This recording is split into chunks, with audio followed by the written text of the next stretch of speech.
We won a trip, went to New Orleans, had a great night. Everything was fine. Wendy developed some pain, thought it was a gallbladder. We're medical, we know. Well, the pain wasn't just a gallbladder. It ended up being a tumor that was in her pancreas, and it was pressing on the gallbladder. I wasn't very good about letting people do things for me. A male, I wasn't very good about that, but it was mostly because everybody feels sorry for you. You know, oh my God, how are you going through that? That's not really what you need. You know, you need somebody to say, "What do you need? You're low on pepper. I'm bringing it." You know, that's what you need. You know, I had 4 years to say goodbye to Wendy. And she would never talk about death with me, which made it a little difficult for me when she did die, because I had all the problems of dying, the stuff you got to do. I didn't know what I was doing. Even people who've been there 5 years out and they're saying, "Hey, you should get over this. I got over it in a year." You're not me. Well, I have a new dimension to me now. And that dimension is that grief is part of me. You know, this grief and losing Wendy, it's part of me now. I'm no less tough than I was. I'm no more stoic. I'm no less stoic. I didn't cry until she was gone.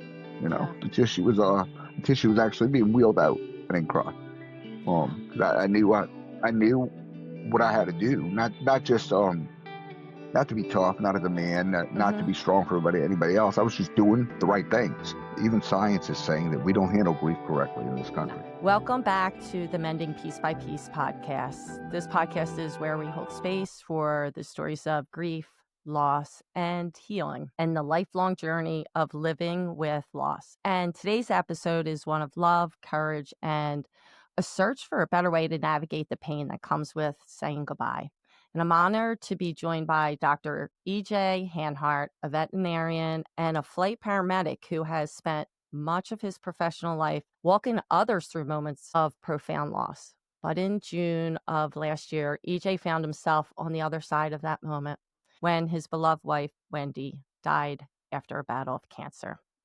EJ's perspective is unique, both deeply personal and deeply professional.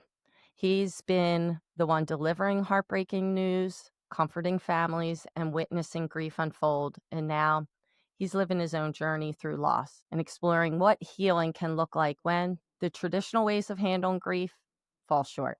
So this conversation also is going to hopefully shine light on the male experience of grief, what it's like to navigate overwhelming emotions in a society that often asks men to stay silent, be strong, suck it up, and to hold back the tears. And I just appreciate EJ's openness to talk about that and to challenge that silence. That just shows how vulnerability can become a powerful act of courage. So today, we're going to talk about love, loss, and the search for hope after heartbreak. So thank you, EJ, for coming here and your willingness to share your story and so far the lessons that you've learned along the way, and sharing with us like what is helping you move forward by not getting over grief, but by finding a path toward getting through grief. So welcome. I am honored to be with you. It was such a pleasure meeting you, and I am honored that you chose me to be with you on the podcast. Oh, thank you. Thank you. Before we jump into your story and your loss and what you've been through, could you paint a picture for the audience of who you are or just something about yourself so that we can get to know a little bit about your life, maybe your work, or what's important to you? You could share about your family, whatever. Sure. I was a rather wild child when I was young. I was very successful when I started as a paramedic and started flying very early. Did great things in New Orleans and various other cities.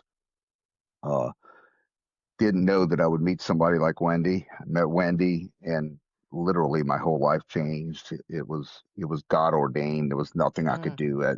Wendy was the one that I was going to marry. It was later in our life, which was good for her probably. and we went through the ups and downs of marriage and having kids, navigating that pathway, opening businesses, losing businesses, that kind of thing. I didn't get in vet school when I was young. I was like I said, I was a flight paramedic when I was very young, and I was a manager. We owned our own ambulance service, things like that. When we lost the ambulance service, I started flying again, and we thought things were going great. Wendy, we were at a point where Wendy could quit her job. We did homeschool kids for a while, which was really good. It was the best Oh, thing we ever wow. did. Put them in and then put them in school when we thought it was appropriate so they could have the high school experience. So in any event, by now I had given up on vet school. Mm. So Wendy quits her job. We think things are going well. The job that I was working fell through. So we were back where we started. Well, success came again. Wendy decided to go to nurse practitioner school. She was doing very well in it. She was a great academic student. And Wendy's just about finished. I said, you know what? I got to apply to vet school one more time. So at 50 or so, I ended up Wow. applying one more time, and they took me. Okay. Well, did really well. It was a very rough adjustment, but once I caught it, I did very well. I was to my in vet school. We do clinical years rather than do an internship or most Yeah. don't do a residency after like medical school. So our clinical years got right into them, right in the middle of it, and we won a trip. Went to New Orleans, had a great night. Everything was fine. Wendy developed some pain. Thought it was a gallbladder. With medical, we know. She's practicing right now as a nurse practitioner, doing very well. And I'm getting to where I can graduate from vet school. Well, the pain wasn't just a gallbladder. It ended up being a tumor that was in her pancreas, and it was Oh, wow. pressing on the gallbladder. So that's why it seemed like those symptoms. So it was a small tumor, and thank God I had the work family that I have. Thank God I had the school family that I have. Everyone was very supportive. Of course, we go through COVID at that time, Okay. so like everyone was very supportive. We thought we had some great surgeons and some great oncologists, and but you're confused. You don't know what to do. You just Yeah. don't know. Of course, we all wanted Wendy to live. Wendy wanted to do everything she could to live. She hid a lot of her pain from us, which I guess is classic with cancer patients that want to serve their family. She had a real servant's heart. Yeah. So she hid a lot of her pain from us, and we went on with the treatment. I made just about everything. I was there for everything. I was lucky enough to be able to do that. And I get out of vet school and had another heartbreak because I didn't pass my board test that you have to take. So I had to back off on that for a little while. In the meantime, Wendy dies. So I Oh, haven't actually wow. got the practice of that. I'm finished. I'm a veterinarian, but I haven't got the practice of that because I don't have a state license yet. Okay. So I'm still flying with my helicopter company, and they're treating me great. It's a wonderful company to be with, and thank God that I have them. So Yeah. that's my story, and That's a summary of your story because we're gonna dig in, right? right. So let's I want to rewind just a little bit. You said you have children. How many children do you have? We had three children. Wendy Okay. wasn't supposed to have children. Oh, We did everything to do. We tried. Finally decided this is too much. We're going to pray about this. Easter morning, she comes home with the pregnancy test. So wow. shortly after, we had two more. So they're relatively close. Jules is How old were you 23. then? Sorry, how old were you guys? Oh gosh, you put me on the spot. I'm 60 now. So let's see, Jules 23. So I had to So be four. 37. Okay. Yeah, Yeah. I Go had to be ahead. So 37. Wendy had to be about 32. And okay. they're spread out about 5 years apart. So you have three? Is that what you said? Got I'm sorry. three, two Okay. girls, two girls, one boy. Had a Okay. girl, a boy, and a girl. 23, 21, and just made 18. Okay. Um, All right. all seemed to be doing well.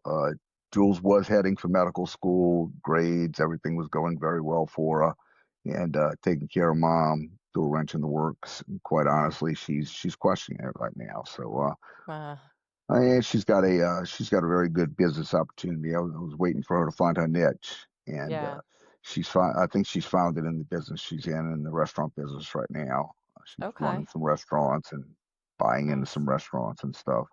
I think she's found her business niche as opposed to her science niche. Yeah. Uh, And right now, I mean, she probably needs to step back, it sounds like, because yes, you ma'am. guys you were in it personally. It wasn't like, okay, I was working with some patients. You're in it personally. And sometimes people need to step away for a while. And if that's really, like you just gave a couple examples, if that's what God wants, God's going to open the doors when the time is right. Right. We believe that. We Yeah. strongly believe that. Yeah. Eddie's found his niche. He's wanted to be an alligator guy since he was a baby. They all started. They all had the diapers changed in the woods. And Okay. I probably didn't raise them very well. Don't say that. No. Mom taught him how to live. I taught him how to get by. Well, you So, need both, so right? yes, yes, ma'am, yes, Yeah. ma'am. She taught him how to be happy, how to love. Those Yeah. things. She was great at that. But Eddie's got a great position with Gator Country in Beaumont, Texas. He's park manager there. He's on TV shows. He does shows for everybody. That's so We do cool. shows together with educational shows with alligators and reptiles and things like that. He's done it very well. And Ellie's starting her first year of college as a scholarship cheerleader. Oh, So, wow. so I'm real proud of her. Okay. She's found her little niche too. Yeah. So, Okay. yeah, And so how long were you married? Oh, we were 24 years, so this would be 25. This would be 25 tomorrow, as a matter of fact. oh, wow. Yeah, Okay. yeah. So The ups and 25. downs. You go ahead. Yeah, that's what I was going to ask you. So 25 years, it would have been tomorrow. And I'm curious, are you doing something to remember, to honor her? Are you going to be with your kids, or are you going to just kind of wait and see how you feel? We all kind of pretend mom's still here. Okay. We still drive mom's car. We still fill up mom's car. We still wash mom's car. They teased me yesterday about I was riding the motorbike or something, and I ended up at the motorbike shop, and Jules said, "I'm telling mom." so, Okay. so we kind of pretend mom's still here. I went to go see it at the cemetery yesterday, and that kind of thing. Yeah. Uh, so tomorrow we will probably have some kind of commemorative thing, and yeah, Christmas we bought her, I don't know, something mom would use, maybe something that we Yeah. needed around the house that mom would use. So we included mom in Christmas. We included, Nice. Okay. they'll probably buy her, I'll probably buy her some kind of a card or something and say this is mommy's anniversary. Yeah. And Okay. no, we're not crazy about it, but No. we're facing it the way it is. Yeah, and I just how we met at that conference. One of the presentations I did was on how we can continue to remember and honor our loved one. And not only did I talk about rituals, but I talked about how in our society we act like this isn't normal if we're going to buy a card, or 5 years later we're still talking about it, or we're baking a cake. I saw a video that I did last year because I shared with you. Tomorrow's would be the 25th anniversary. Today would be my brother's 54th birthday. And last year, I was by flowers and light the candle, but I decided I was going to bake him a cake, but That's he wasn't. great. He wasn't eating. Sang happy birthday. So that's in doing some research that I did for the grief. That's the way a lot of other people handle it in other countries. They find ways to continue that relationship and that bond moving forward. And in our society, we're expected to just, excuse my language, but I'm going to say, just shut that shit down and just like move on. Yeah. Especially, I can imagine for a male, that's even more difficult.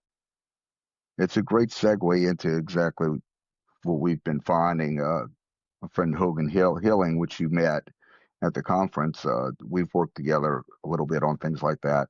And what we figured out is the way that we've handled grief here in this country, even science, if you look at current research and papers that are being put out I'm sure you read them in psychology, there are even science is saying that we don't handle grief correctly in this No, country. Yeah, no, no, yeah. we don't, not at all. And so I want to sidestep for a minute because I want to go back. It does tie in. Is that you shared a lot of ups and downs that you guys had in your marriage, in your relationship, and school and then getting sick and businesses starting, failing, things like that. That that says a lot about your relationship and how you guys were as a team. How did you find that?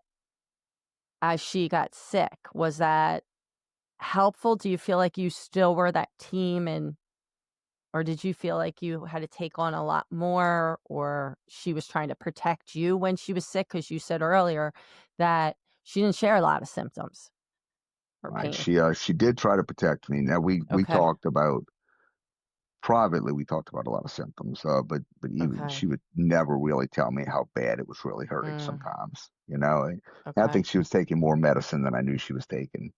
And Mhm. but she made it to the cheer competitions, my Oh, graduation, you name it, she made it. yeah. Um, so we had anyone that's been married understands and has stayed married understands you go through some ups and downs. Children Mhm. present problems, money presents problems, whatever, homes, moving, whatever, jobs. And education certainly presents problems when you're 50 years old trying to accomplish it. And I That was give you crazy. both credit being late. What do they call that? Late learners? It Yes. might be. I think that's the term, late learners. There is a term for it.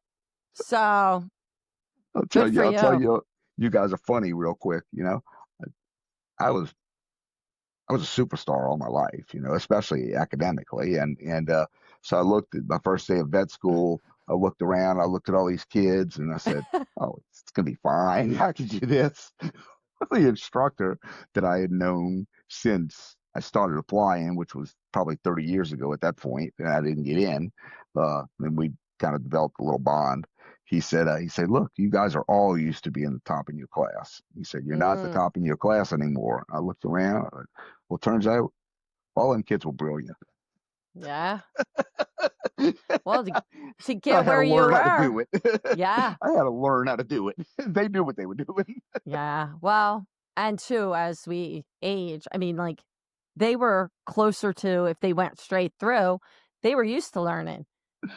We, Mhm. you haven't looked at books in how long? So, but yeah, so that you guys were really able to support one another through all of that. Did you feel like while she's going through this, did you leave space for your feelings? Did you even recognize what you were So going through? yeah, I guess I didn't finish up on that question. I That's okay. I didn't. It didn't seem weird to me. My classmates even were wonderful support system. They were great. I made some really good friends, even with these younger kids. Uh, but I didn't feel like I was struggling or I didn't have Mm, time for myself or that it was too much for me. Now, in reality, and to be clear for other folks to understand, now I clean the house. Now I took care of everything the kids had. Now any money that came into the house had to be from me while I was going to school full time. So I was working full time mm. and going to school full time. I'd leave Friday from school. I'd go straight to work. I'd work the entire time. I'd go straight back to school Sunday morning. Spent a lot of nights in my truck when I was on call for clinics. Spent a lot of nights in my truck when Wendy was okay. Um, that you don't want to see my office right now because it's still piled up with things that I just haven't had time to clear out yet. You can see some of it's just a mess That's it. back there. That's um, all good. so eh, when we still had a marriage relationship. Mhm. We still had a fight occasionally. We still had love occasionally. We still had dates occasionally. As a matter of fact, we turned chemo and doctor's appointments into dates because she would go and we would go eat somewhere special that she thought she could eat down. Okay. Sometimes it was a burger, sometimes it was a little bit fancier restaurant. We tried to stay away from too many spices and things like that. Yeah. But we kind of turned that into dates. So we actually got to spend a lot of time together. And in those three Mhm. years, we were together a lot, which I certainly enjoyed. And didn't feel like I missed anything, and it didn't feel like it was a burden to me. Everybody looked at me and said, "Oh, God, how are you doing all of that?" It's really not a burden to me. I'm not having trouble doing it, and I didn't have any trouble doing it. Yeah. But it was because of a great support system. It was because work understood. It was because the school understood, Yeah. and it was because my family understood. So And I think that's what I guess I was asking and kind of observing is that from the beginning, you two were like a strong team, good support for one another. But what you're also saying is that support you were getting from the outside, whether it's work or, other family, friends, people understanding. And again, for a male, that's again being vulnerable and allowing people to support you and letting them know what you're going through, or even if it wasn't like going through things emotionally, knowing I have all this on my plate and allowing people in that space to kind of support you in any way that you need it. And Uh, Another great segue, absolutely. We didn't. I wasn't very good about letting people do things for me. A okay. male, I wasn't very good about that. But it was mostly because everybody feels sorry for you. Oh my God, how are you going Mm, through that? That's not really what you need. You need somebody to say, "What do you need? You low on pepper? I'm bringing it." You know, that's what you need. And you need somebody to say, "Hey, you want to get a beer? You want to sit down? You want to talk? You want to cry? What is it? Can I pick her up?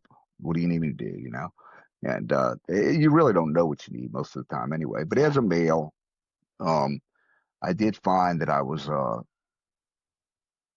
it was very important for me to take care of her because she still Yeah. took care of me while she had cancer, and she still took care of me. I never had any of my male needs that I ever had to worry about. I never had any of my, she could help clean the house, she would.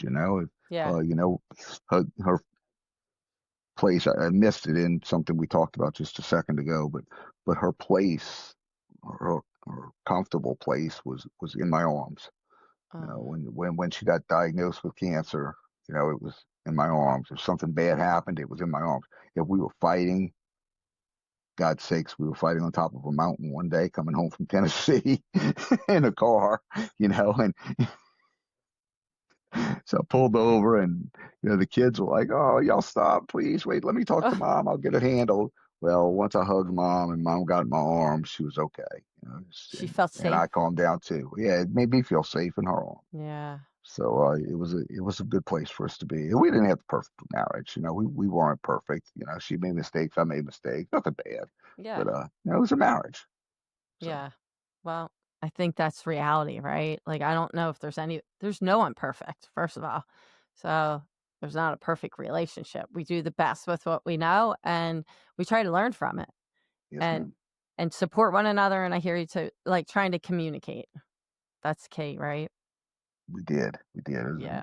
probably our weakest point, but we worked really hard trying to communicate. Yeah.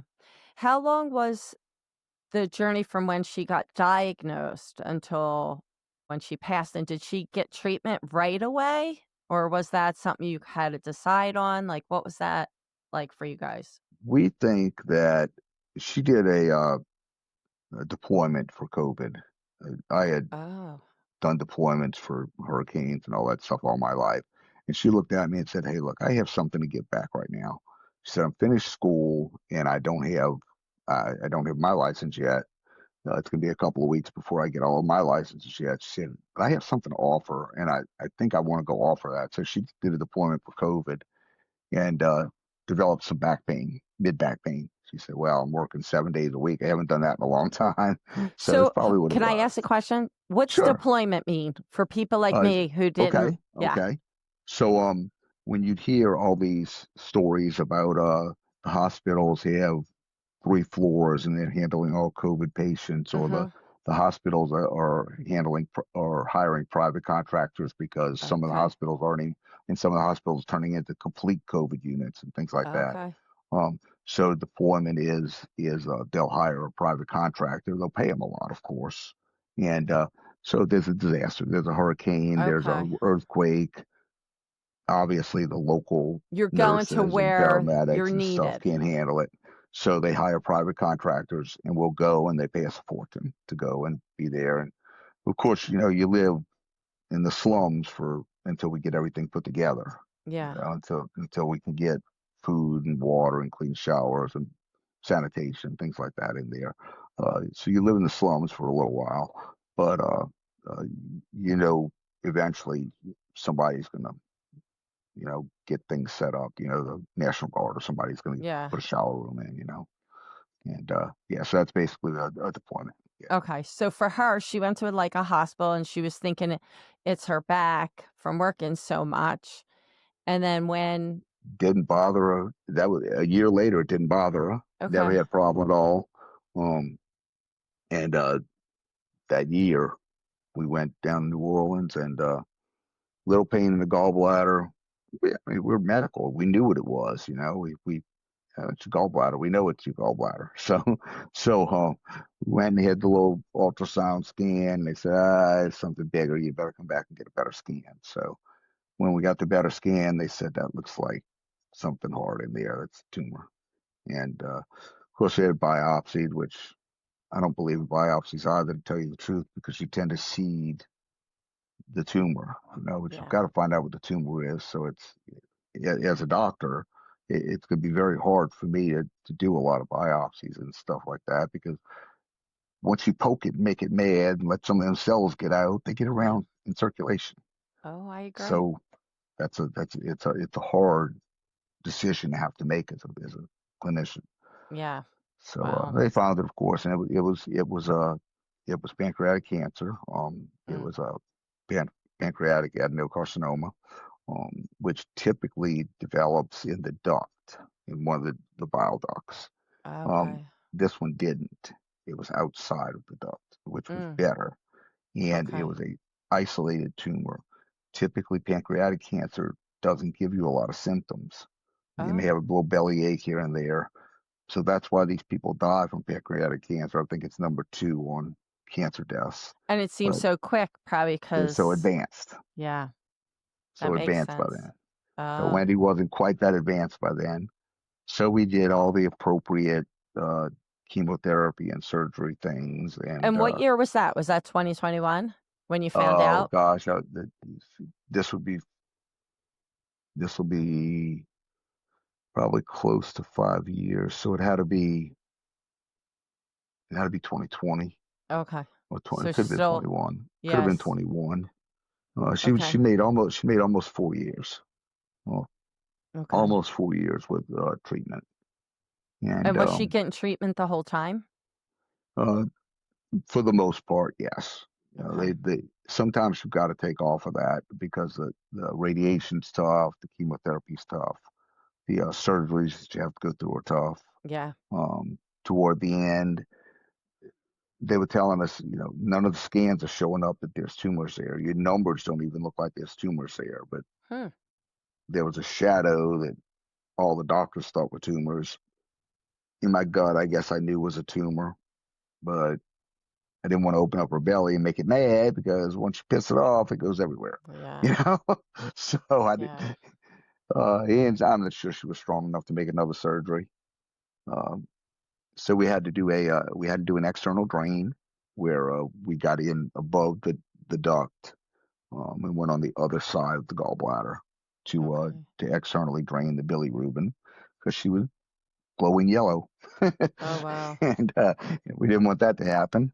So we drained the bilirubin. She did pretty good. She just had to wear this little bag, but Mm-hmm. she went to work with it. Everything was fine. That was probably a year before she died. And Okay. you wouldn't have never known it. She managed it so well. I was so proud of her for being so strong and wanting to be there for everything for the kids and stuff. It was really, she's the toughest woman I know. Yeah. So yeah. Yeah, your kids were young, on the younger side, meaning like Yeah, yeah, they no weren't adults. 17-year-old should lose a mom, No. it's terrible, man. Well, you were young, you shouldn't lose a brother, I mean, Yeah. Yeah. So she continued to work she and take worked as care much of as she you, could. you said. She worked as much as she could. Her work allowed her to do a lot of work from home and video work. And Oh, one of the good. things that COVID brought us was telemedicine. Yeah. It was around a long time before that, but it made telemedicine a lot more popular. Oh, yeah. So she was having a bad day, she'd do telemedicine from home. Oh, It was that's uh, good. if she could go to work, she went to work and did her thing at work. Yeah. And that was a good thing. If there were people that they knew she had to see, she'd make sure she was there that day to actually put hands on them. Yeah. But most of them by then were her regular patients that she knew pretty well. Yeah. And the staff could get her tests and get her the information that she needed to make decisions to prescribe things, what have you. Yeah.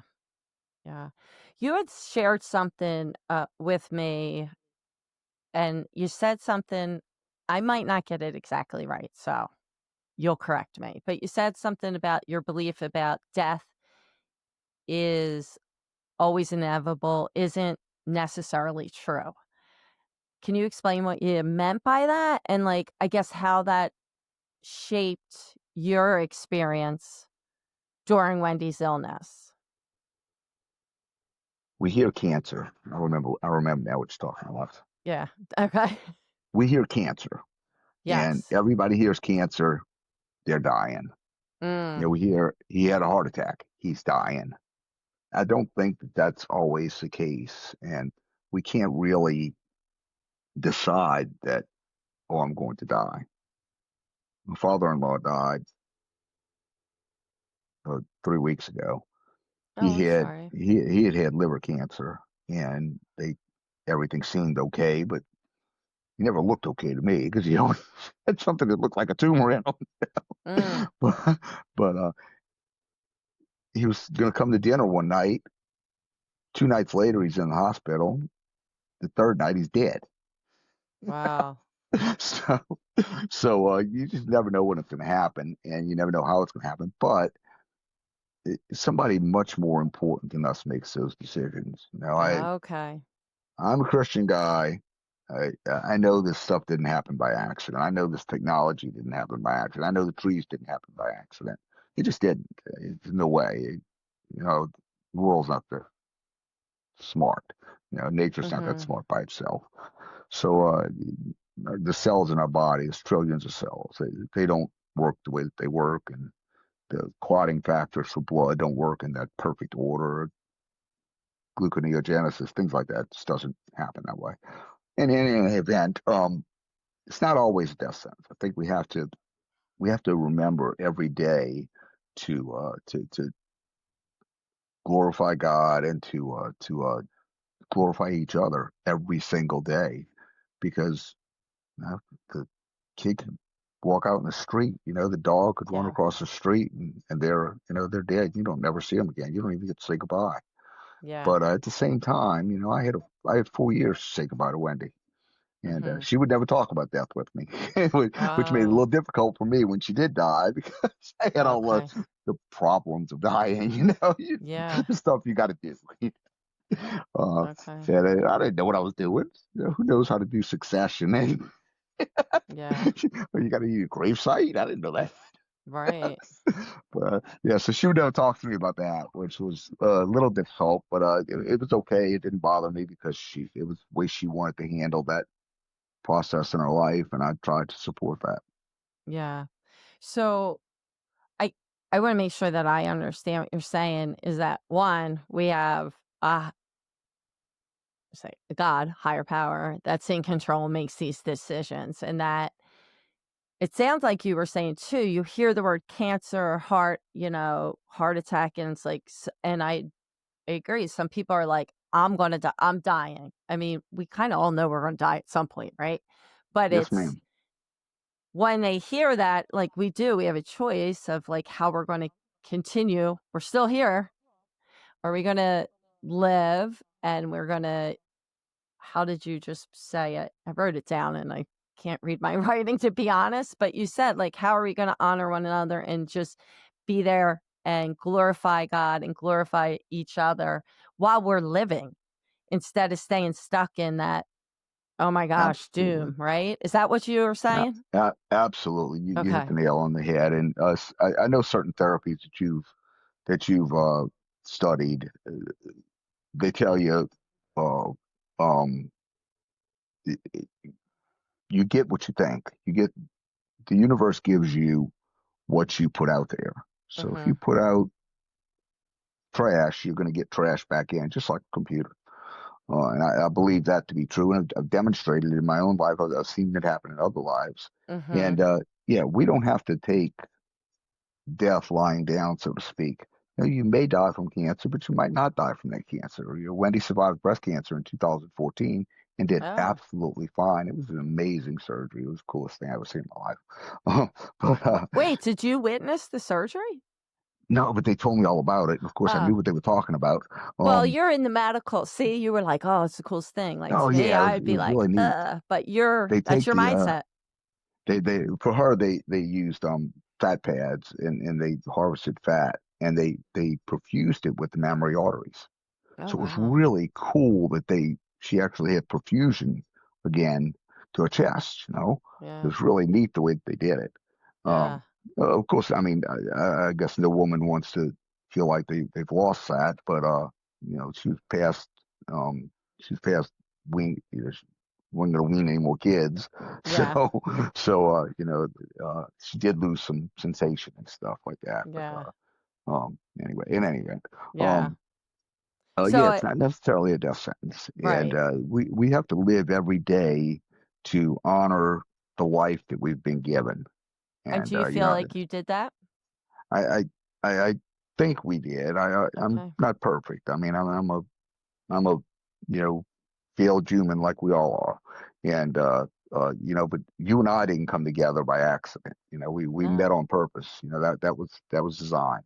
Yeah. And Wendy didn't die at this particular moment uh, just to die.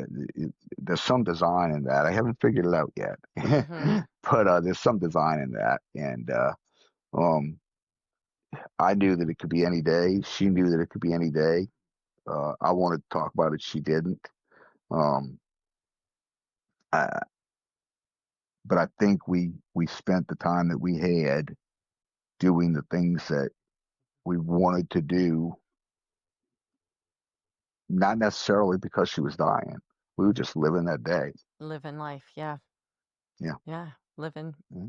in that moment. So, Yeah. yeah. Chemo was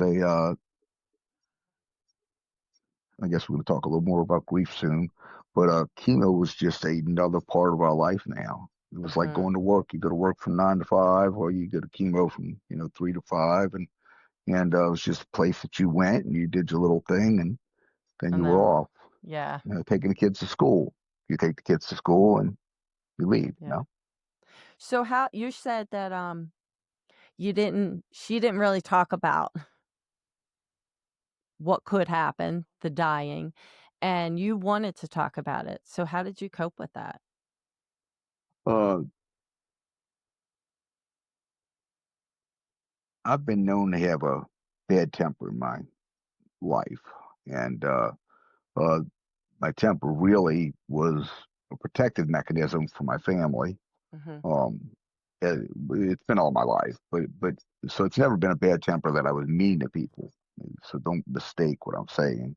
It was that when I saw wrong, I wanted to right that wrong, and I was very Mhm. specific about trying to right that wrong.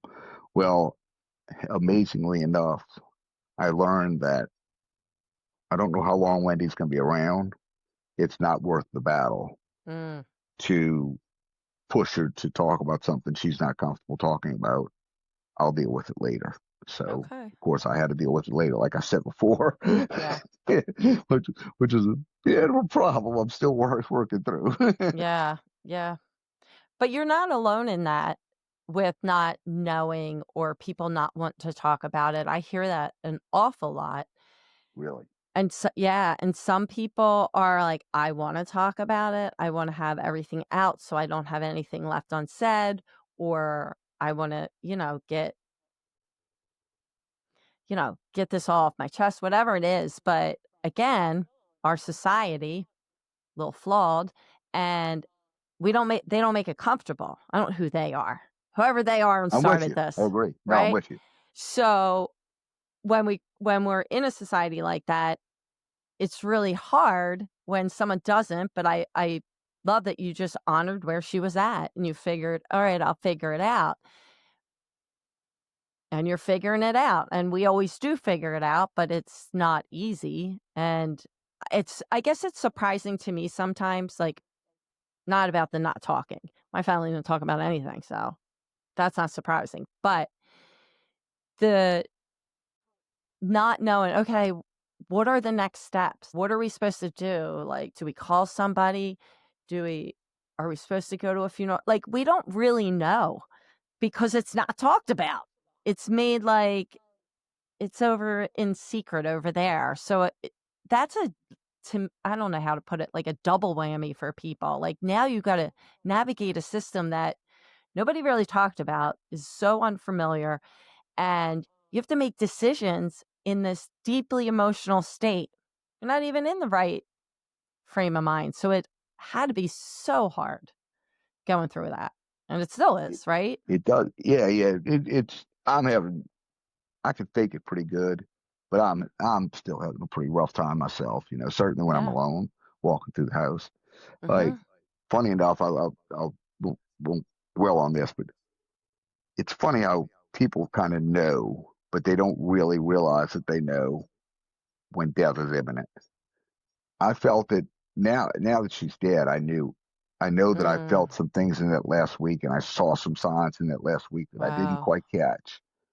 Wendy kept putting this note that she had written me a week before open on my dresser, and I was afraid the fan was going to blow it down.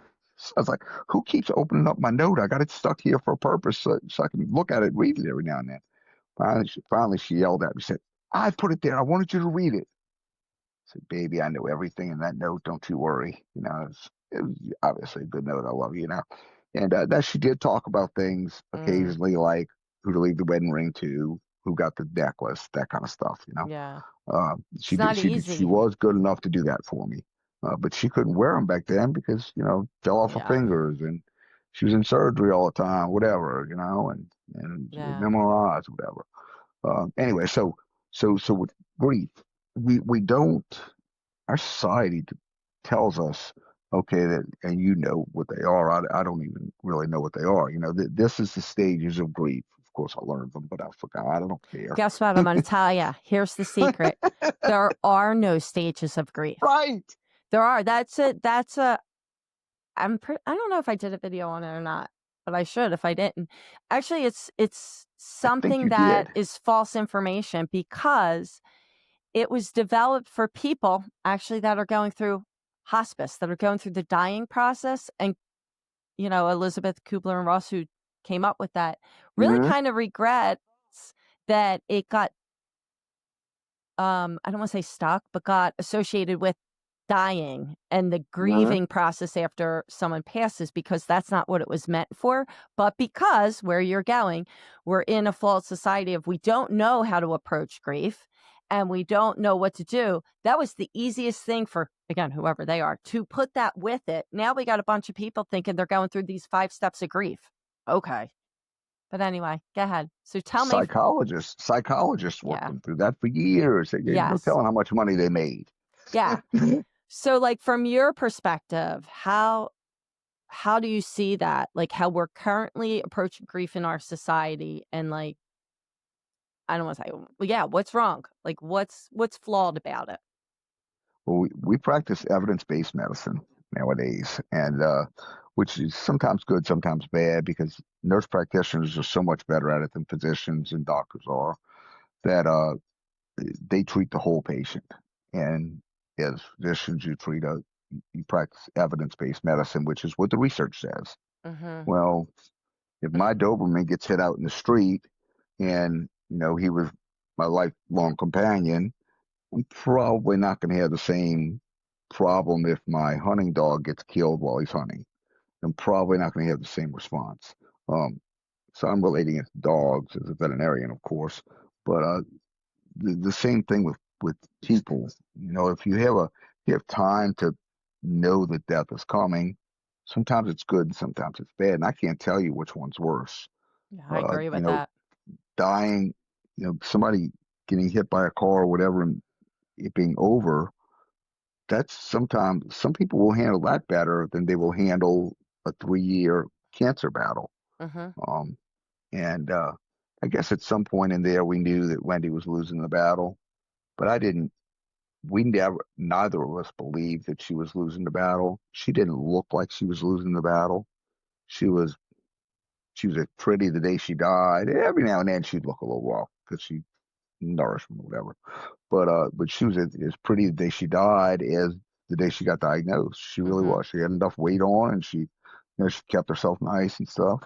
And our relationship was the same the night before she died. You know, Yeah. um, so I think we tell people that they have to feel certain things, or they have to be quiet about certain things, or they've got to keep going, or they're like people who haven't been there truly don't know.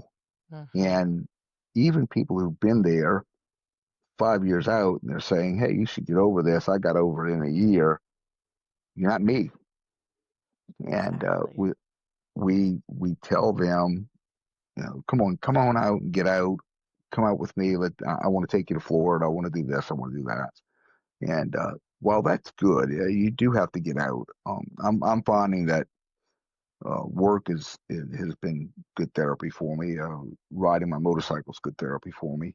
Um, but with work, I can focus on helping other people. I can focus on I can't be focused on anything else, and it kind of blanks my mind out other than what I'm doing. So that's a good thing for me. But I come home and now I'm trying to find ways to make sure that I function as a human being.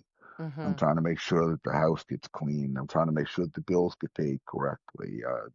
The money's finally there, but I'm trying to make sure that I actually remember all the bills. Oh, yeah. Well, you have the And grief brain going on, right? oh, absolutely, I'm Yeah. telling you. And being a guy, we should probably talk about men and grief. You're supposed to take care of the family. I don't think the kids are really taking care of me. I think the kids are probably taking care of me.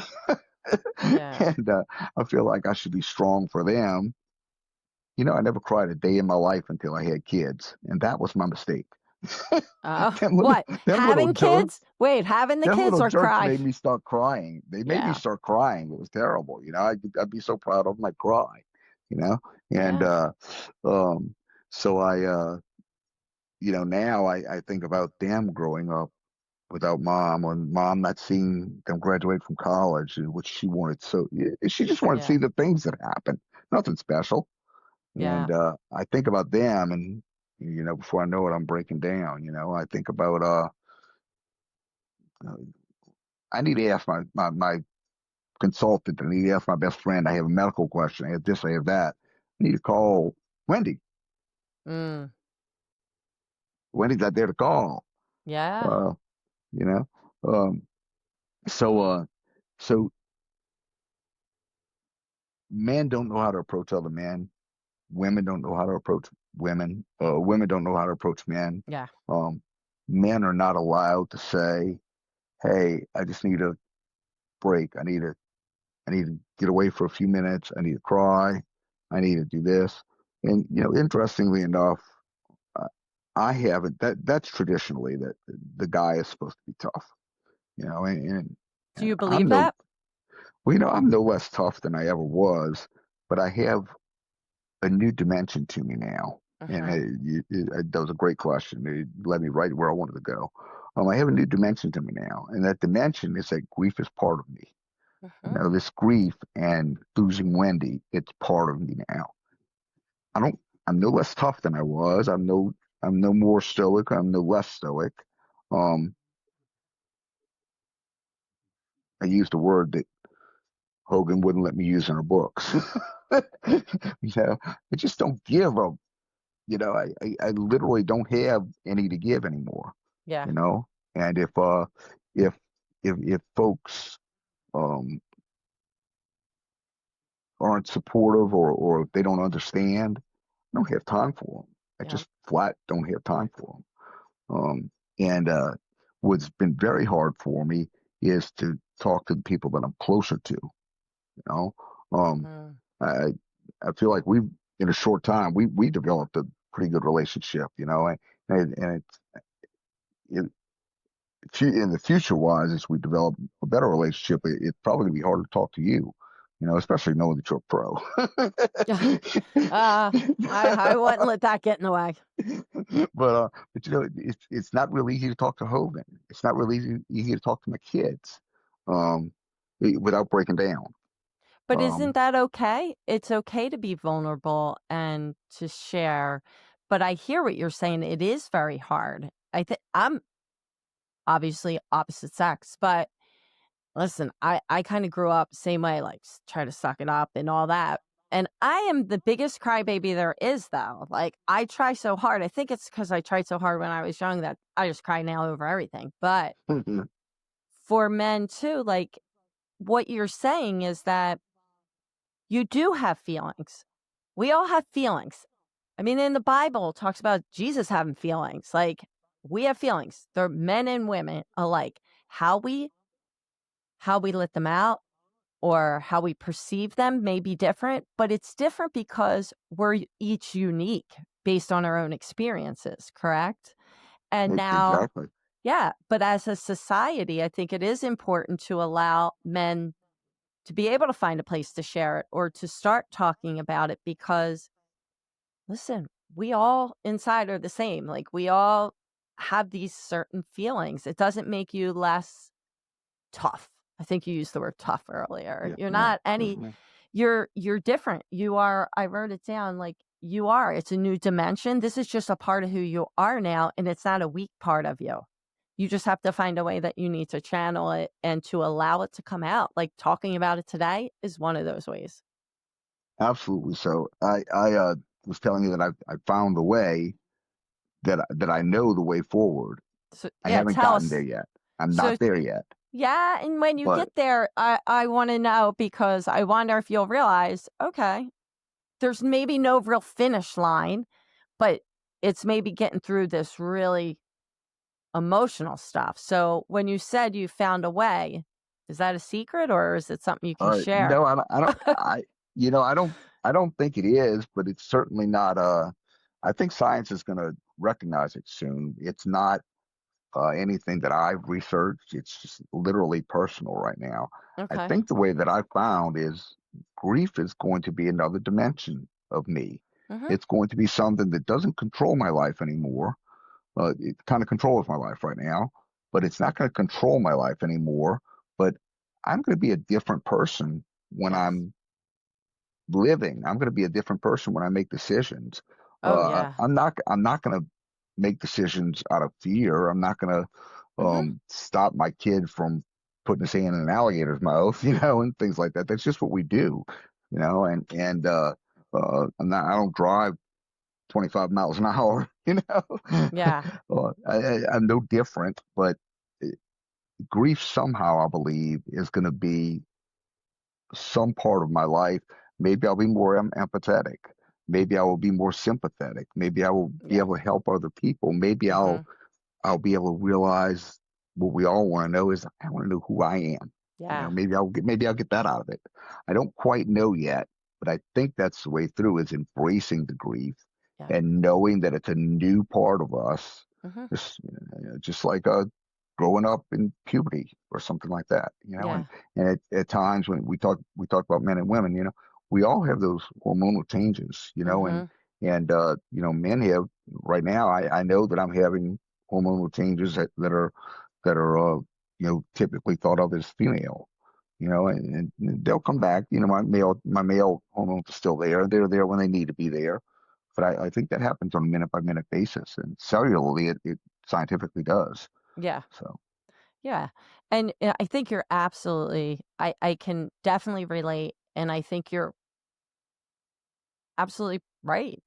It changed not for everyone because I do believe it's a choice whether you just like you mentioned earlier like about hey I have this condition now or diagnosis I'm going to choose to either that's my identity and I'm it's a death sentence or I'm going to choose to live what my life and embrace what I have. Same thing with grief is that it changes. You learn, I heard you say, what's really important. You don't have time for nonsense, basically. You see things with different lenses now. You really, and that's been sounds like through the process probably too with your work and being the pilot, a medic pilot, like what you've seen, you look at things way different now with each experience. But with your loss, yeah, I think, yes, you're not the same person that you were before this. Never But will it be. doesn't mean that sometimes people are like, oh, I want to be that person. No, we can be even better. We're embracing the grief because I just think some, I won't say everybody, but I think if we're missing someone, we'll be grieving probably for the rest of our lives, but it doesn't mean that we're in our mourning process, meaning like we're breaking down all the time or we miss them and we're grieving. That's what grieving is, right? Yes, But ma'am. it's how are we You hit going it to, dead on. yeah, how are we channeling that, allowing it to come out, the ugly and, being able to move forward. That's really it. It's moving forward with it. You'll remember because you're in the medical field. Do you remember when the commercials first came out? I forget when, maybe the 90s of medication, because it changed our field. People didn't want to be on medication. And the first one I think was like, maybe it wasn't, but the first one I remember was depression. It was that little ball that would, I think walked with her or I something. remember Do it. you remember that? I remember that. So I feel like grief is like that. Like, yeah, that's just part of us. It's not going to weigh us always down, but Yeah. there may be times when that wave hits and it's weighing us down, but that's okay because we know we can stand right back up again. It Yep. just may be a little bit, Yep. right? It's funny you mentioned medication. I'm 60 years old and I literally have no medical problems. I do very well. And for a long time I fought it. And my personal physician is a very good friend of mine. Okay. And so we got to have some candid conversations. He was a very good friend of Wendy. And we had got to have some personal conversations. And he was like, look, you're stressed all the time, your Mm, blood pressure's up, you're not sleeping, you cry at the drop of a hat. We need to get you on some temporary stuff, yeah. you know. So I don't take it all the time, but I've got something to help me sleep sometimes if I can't sleep. I've got something if I notice my blood pressure's up, I got something if I'm crying too much, I things like that.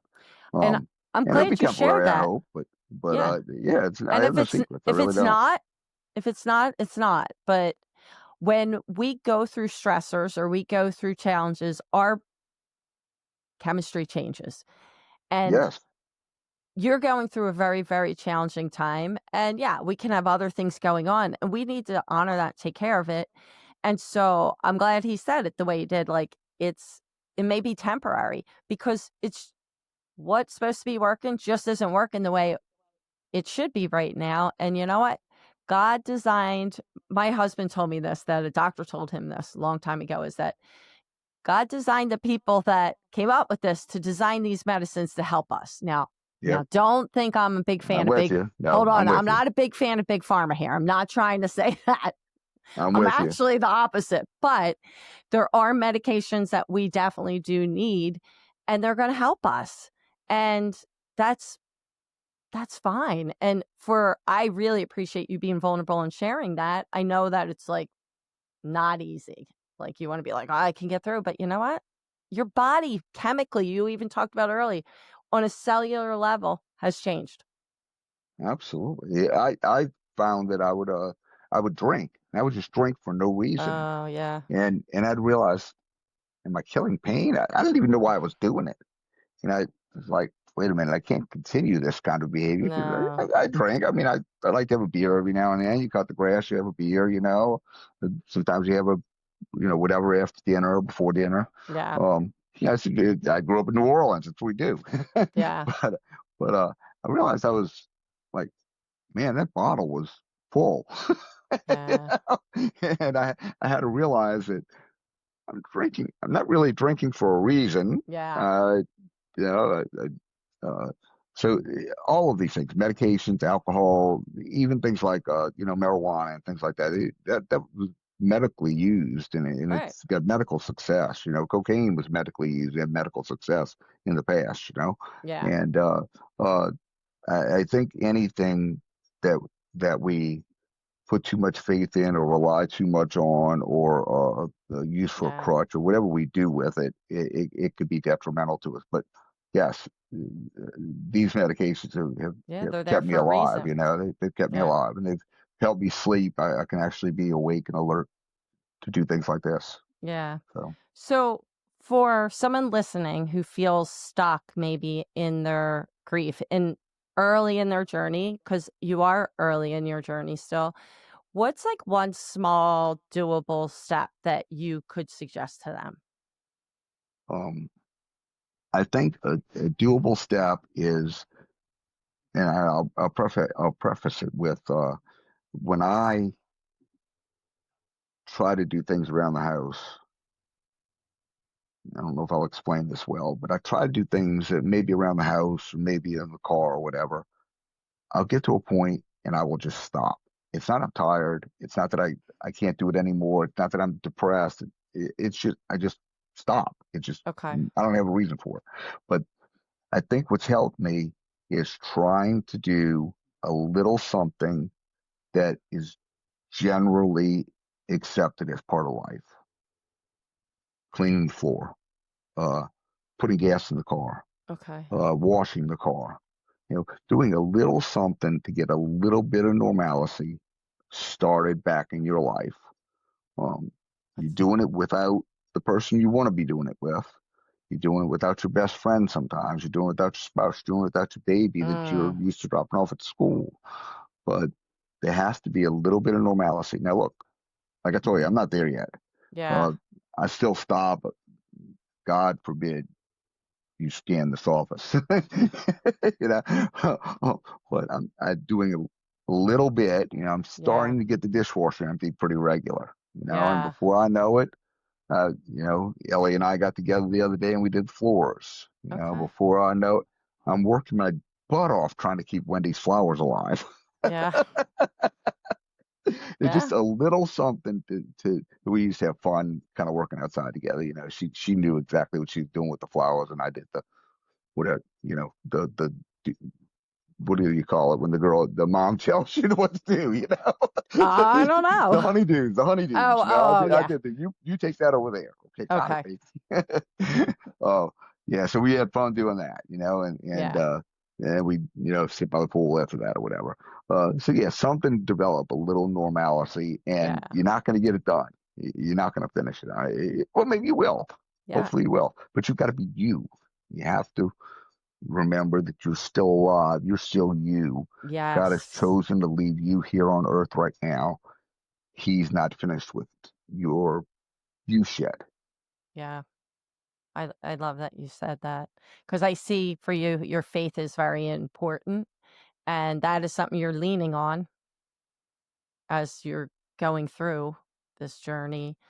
And you're right, there's a reason we're still here. And I try to tell people that a lot is like we have a choice, like whether we're gonna try to live and move forward with our grief or are we going to stay stuck? But to live for not only you, but you said it in a different way earlier about glorifying God and glorifying your loved one. It's like, let's live for them as well. Like, let's do this. And that's what I hear you saying. So it's starting, Very much so. just one small little thing. And you're right, because people sometimes can't even get a shower. So it's just small things to get back your normal routine. And it's not normal. It's going to be different, but Totally just to different. help. And to be I also heard you say I'll just stop. But it's to honor like, okay, maybe that was too much for right now. And just honor Hmm. that, right?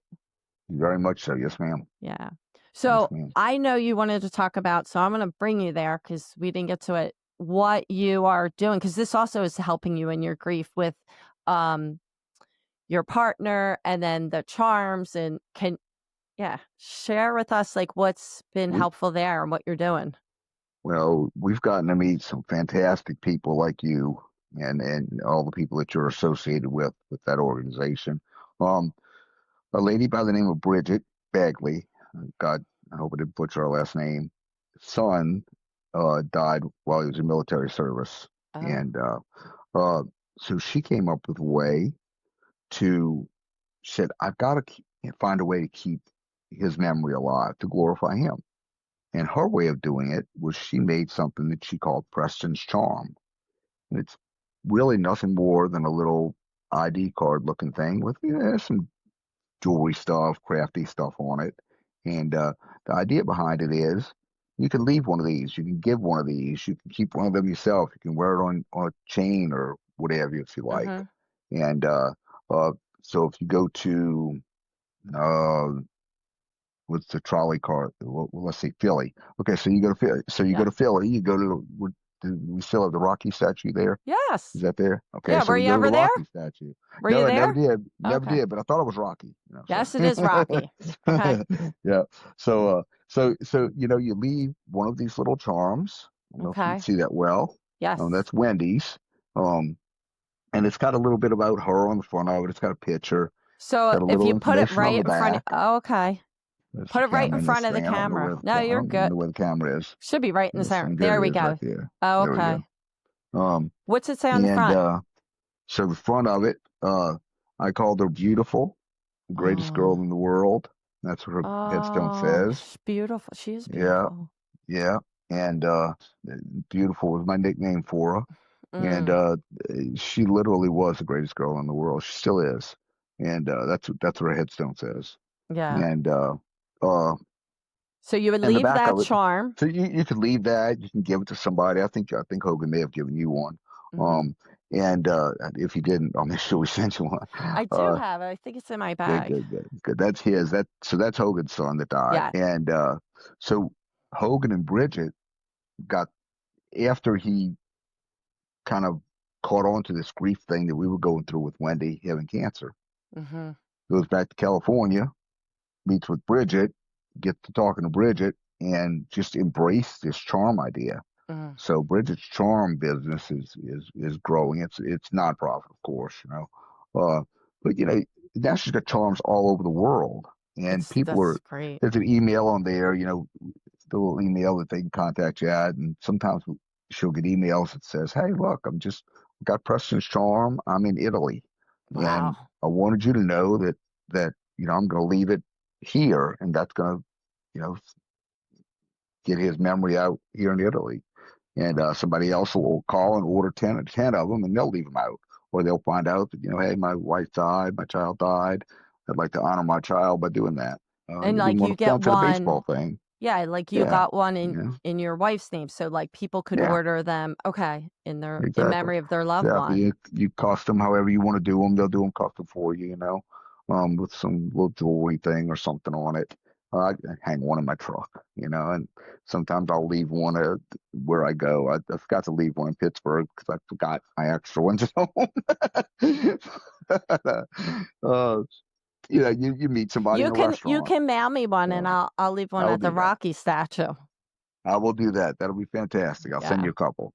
Yeah. Um, so that has led to a book that Hogan wrote, and then Hogan realized, you know what, this isn't finished yet. We're really making Mm, progress in changing the way that people think about grief. yeah. This is the way that this particular person chose to handle her grief, Hmm. and it's getting her through it. And um, then we'll talk about their family, but um, he said, so we're not finished yet. He said, there's people all over the country that are going through this. Yeah. So it's led to another book that Oh, Hogan's writing right now that okay. uh, undeservingly he's inspired by our family. So our family's going to be really big in it. And, we've written some stuff for it, and we'll probably do some edits for it with them. We're Oh, getting wow. some invites to talk, uh, and we're making some conferences. We're thinking about there's going to be another book. This is going to swell, and we're going to change the way that people think about grief, and Yeah. science is even changing the way that people think about grief. We're going to help men do it, as fathers, as dads, as young boys that are full of testosterone at 18 years old. That Yeah. they've got to be tough, and I want to beat my son's head in, but I think he's actually really doing well because I think he was grounded well when he was young. Yeah. So I do think he's doing well. And my little daughters, I think they're doing well. So, So it's not only are you, how do I want to say it? You're not only trying to change the narrative about grief and open up conversations. You're normalizing grief and sharing with others. There's ways to move forward and to honor your loved one, and you're allowed to speak their name. You're allowed to talk about them. You're allowed to have this charm and put it somewhere. Like, that's not strange at all. It's not. It's And not. that's what I That's was what we need to sharing learn. earlier. Yeah. Is that You're in, so I right. think, yeah, in Mexico, they have the Day of the Dead, right? Is that what it's called? Yes. Yes. They have the Day of the Dead. There's one, I forget the name, but in Japan, we all have seen it, but we didn't know probably what it was, where they have the lanterns. That's actually, Yes. I think that's Yes. going on right now, actually. It's like a It whole, might it's be. like almost a week long. Yes. And Yes. like, I know so exactly what they you're talking all, about. in honor of their loved ones and to kind of lead them wherever they think they're leading them. Yep. But like, so there's cultures that do that. And we see individually people doing it, but you're trying to, along with Hogan and others, is like, hey, let's normalize this. Let's talk about this. Hence, We like I'm think we trying to can. do. We think Yeah. it's going to be normal. I know it's going to be a part of me, Yeah. and it's going to be normal for me. Yeah. I'm not there yet. I'm really not there yet, but I'm Yeah. moving in Well, that direction. I know it's going to be part of me, and we've all lost somebody. Everyone has lost somebody, and uh, that makes us who we are. who It we makes us are. part of who we are, And we just like don't the just good things lose that happen in our life. somebody. Oh, sorry. Yeah. Just like the good things. Yeah. And it's just not about losing somebody physically. I heard you earlier say, like, there was loss of a business, like not getting into a school. Like, these are losses. We experience loss all through life. And Yeah. that means if we lose something, we're going to have some feelings about it. We're going to have to grieve about it, but some people don't like that.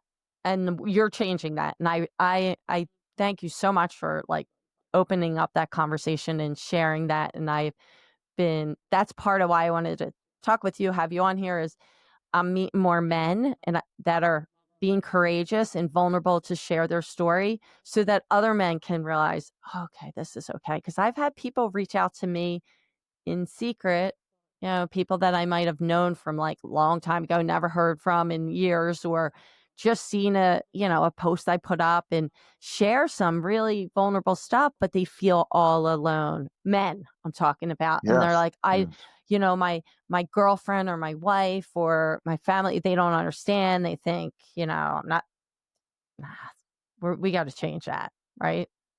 Absolutely. In this last year, I've had two or three male acquaintances, even if I wasn't really good friends with them, that have lost their spouse or their child or something like Mm, that. And suddenly they're a different person. It's like, wait a minute, I'm there. I know it. I can listen to you, yeah. you know, I can Yeah. listen to you, the rest of these guys still think that, let's go out and have a beer, let's just get you out the house. Let's do this. We get me out the house, but, I'm probably going to say Wendy's name. I'm probably going to talk about Wendy. I'm probably going to tell you that it was great. Divorce. I mean, we do it in divorce. We do it in Mm-hmm. veterinary medicine. A paper just came out in some veterinary research that said when someone loses a dog, they're pretty much in the same position as is losing a sibling or something like that. Mm-hmm. The horse people will tell you it's absolutely true.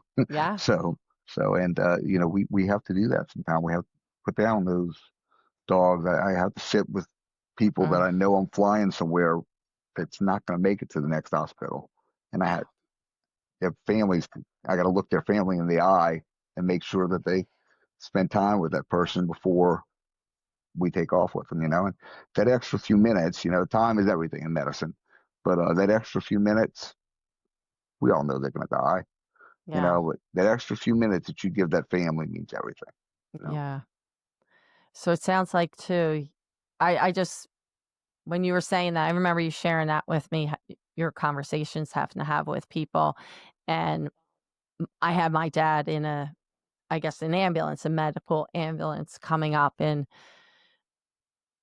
they had that conversation with me. Like, listen, here's how it's going to go. I mean, it was on the phone.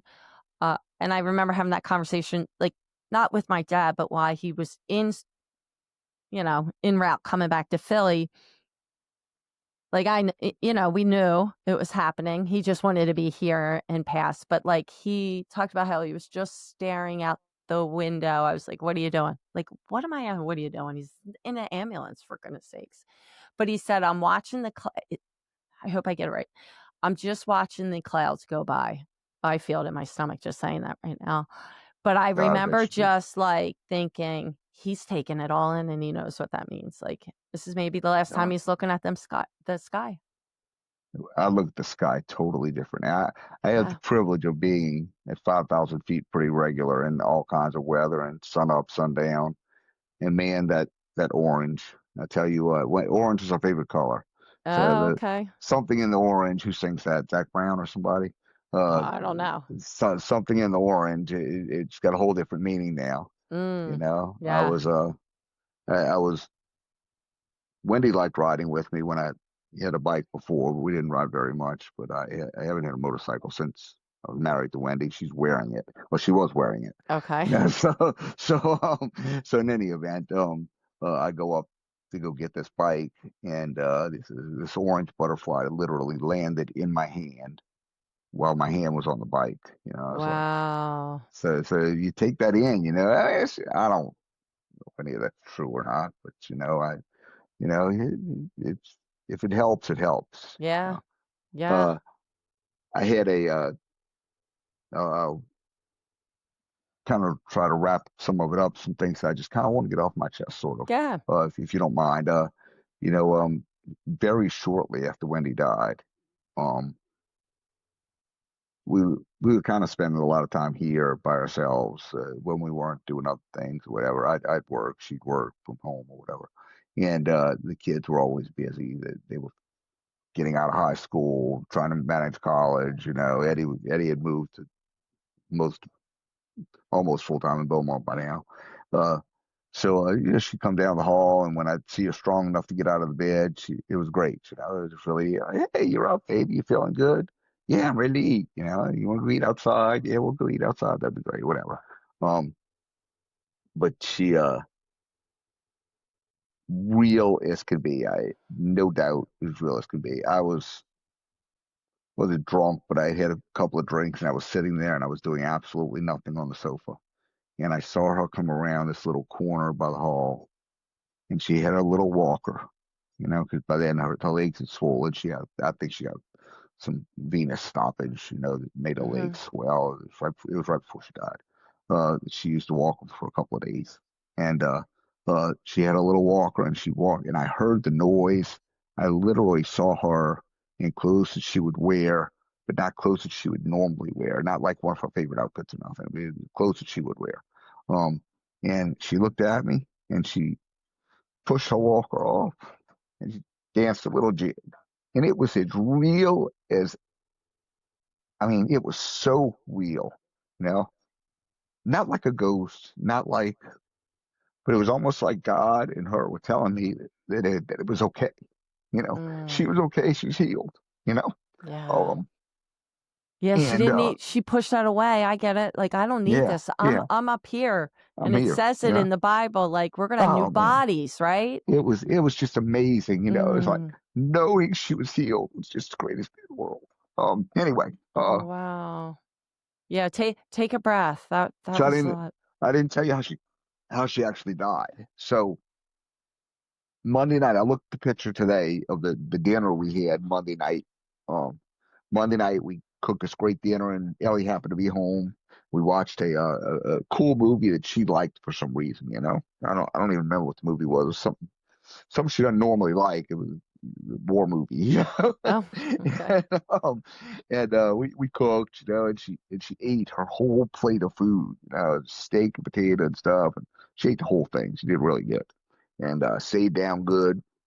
Monday night, her and I have a great night, and Tuesday morning we get up. She actually had after I left for work, she had a meeting Tuesday morning, and it was a future planning meeting for the business she worked at. And she was laying out rules and laying out new direction that the company was going to go in and all. And the owner said, Wendy's got it figured out. This is the way we're doing it. Listen to Wendy. She's running it, So it's a Zoom meeting.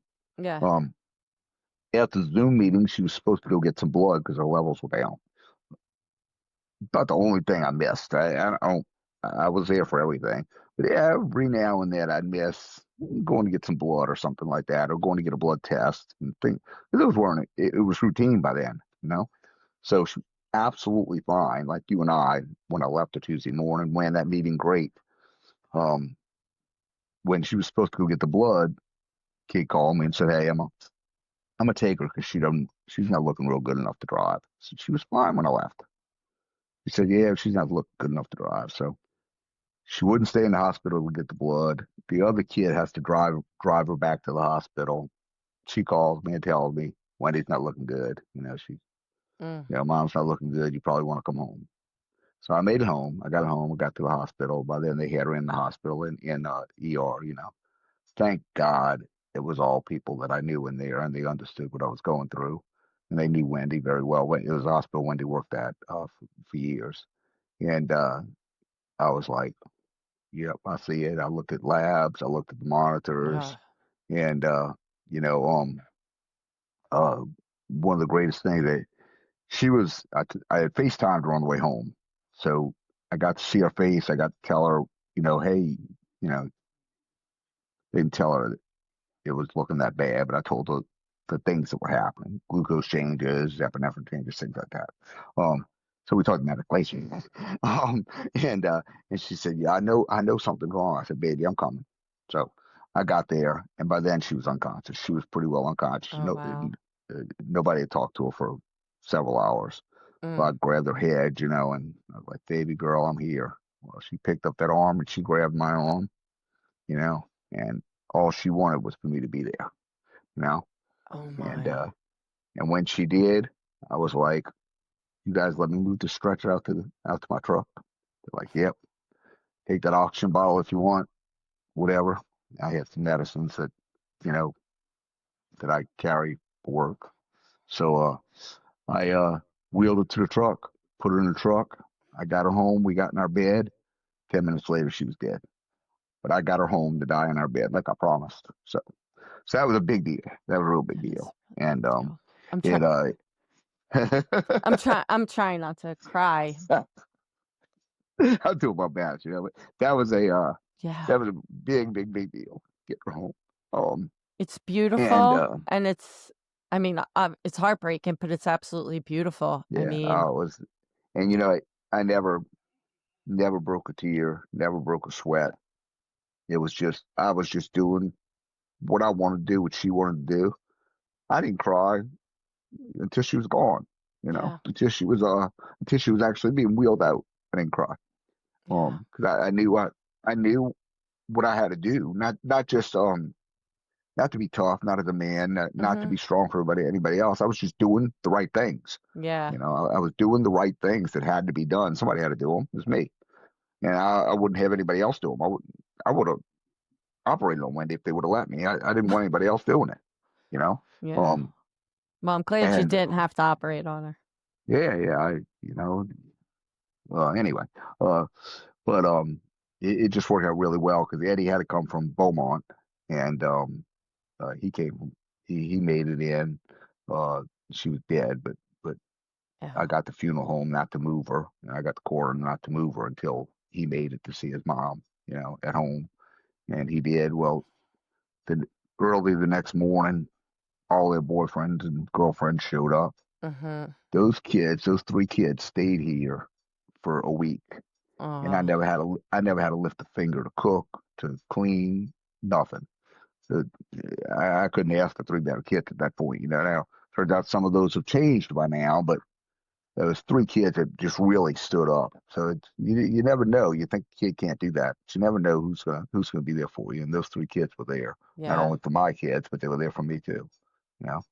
So yeah, yeah, that worked out really well. yeah. So Well, thank you for sharing that part of it. have we missed anything that you wanted I to don't know. I was going to ask you, did you get everything off your chest? You said you had a few things. I think that's what I had to get off my chest there. Um Yeah. and I don't think there was anything special. It was just what had to happen. But everybody's an individual, Everybody. Yeah. Some people wouldn't have wanted to have to take their wife home, and that's okay. Yeah. However you want to do it is okay, and Yeah. however you want to deal with grief, I think is okay. Yeah. And I think you need to have people in your life that understand that however you deal with it, 5 years later, 10 years later, 50 years later, 24 now. You said, Me, it's yeah. actually since I lost my first brother, 31. Wow. Yeah. Well, 31 years later, if you want to, Yeah. people need to understand they need to give you the space to be you, and they need to know that is actually part of you now. That's who you Exactly. are. And if people don't understand that that's now part of you, just like your title is, if you've got 5 titles behind your name, I got one, No. So, They don't mean yeah, anything, so yeah, yeah. the stuff they teach in school is probably wrong anyway. So, Yeah. but yeah, just like that's something that's a great accomplishment. That this is something that's not so great in our life, but it is part of us. So it makes us who we are, Yeah. and who we are is good. Yeah. We're all good people, and once we realize we're all good people, we might be able to correct some of this world. Yep. So I don't know if we start with grief or not, but Well, that's where we're you know, at, so that's what we're doing, right? yes, ma'am, yes, Yep. ma'am, Yeah. yes, So ma'am. I think you may have already said it, but I'm gonna ask this anyway. If the listeners only remember one thing from this conversation today, what do you hope it would be? I think, like I said, I'm not there yet, but I think what they need to remember is like once they've experienced grief in any form, that grief is now part of them. Hmm. And they need to remember to take that grief and channel it in a way that's going to be positive for their life so that they can move forward, so that they can, for lack of a better word, glorify that person, Yeah.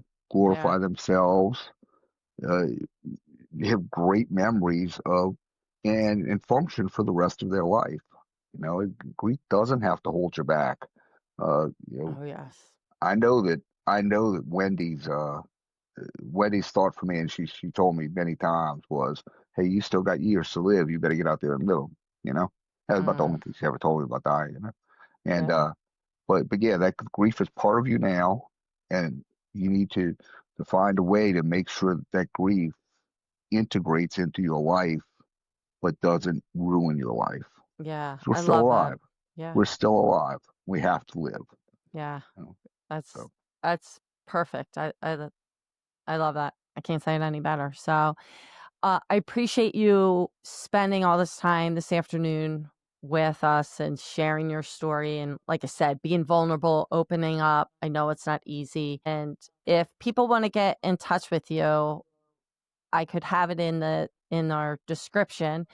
Is there somewhere you would prefer, like on Facebook or? did I put that Facebook link in there? I don't know, but if that's where it is, I'll have it in I the think description. there's a Facebook link in Okay. there, and they can Awesome. message me from there. And Awesome. depending on how deep we get into it, we'll Okay. contact, we'll talk by other means. I I my website's not functioning yet for the business.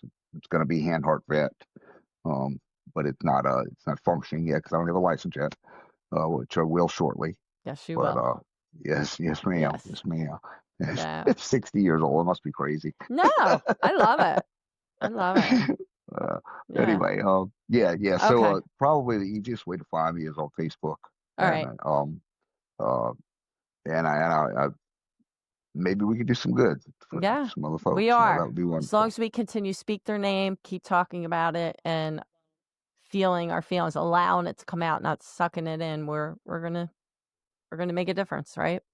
Yes, ma'am. Yes, ma'am. Yeah. I am so proud to know somebody like you, and I'm so humbled and honored to be on your podcast. Thank you so Oh, much for having well, me. yeah. Well, thank you again for sharing. And until next time, continue mending piece by piece.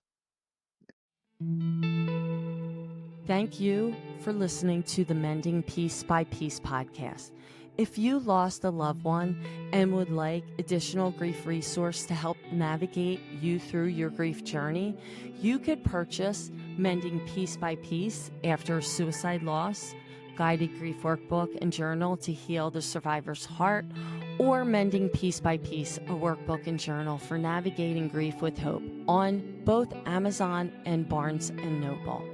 And until next time, continue mending piece by piece, healing through grief, one step at a time.